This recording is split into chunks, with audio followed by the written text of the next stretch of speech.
আমাদের গাছের আম, এগুলো আজকের পাড়া, সব আজকে পেরেছে। এই দেখো এগুলো আজকে পাড়া পেরেছি, এগুলো সব আমাদের গাছে আম।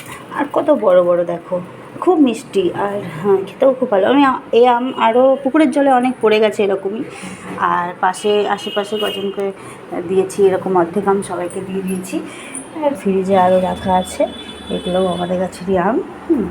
তো আর এখানেও আরও আছে, আমাদের দেখাচ্ছি, দেখো বন্ধুরা, এই দেখো। তো এত আম, একটা গাছেরই আম, তাতেই এত আম যে আমরা খেয়ে শেষ করতে পারি না, কী বলবো তোমাদেরকে। হ্যাঁ দেখো বাঁচতে বসেছি, আমগুলো আগে দেখি কীভাবে রাখা যায়।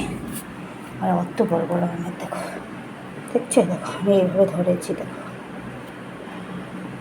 পুরো টাটকা আম। আমার তো পাড়তে খুব ভালো লাগে, খাবার থেকে আমার পাড়তে ভীষণ ভালো লাগে। খেয়ে খেয়ে মন ভরে গেছে, আর খেতে ভালো লাগে না, কিন্তু পাড়তে ভীষণ ভালো লাগে। বেড়ে বেড়ে সবাইকে দিই, অর্ধেক তো পুকুরের জলেই পড়ে যায়, কি বলবো। চলো বন্ধুরা, আজকে এই পর্যন্তই। আগামী দিন আবার আম পাড়া হবে, কারণ রোজ পাকছে গাছের আম অর্ধেক, তার মধ্যে এত উঁচু গাছটা কি ওপরের আমগুলো পাড়তেই পারি না, কি বলবো। চলো বাই, টাটা।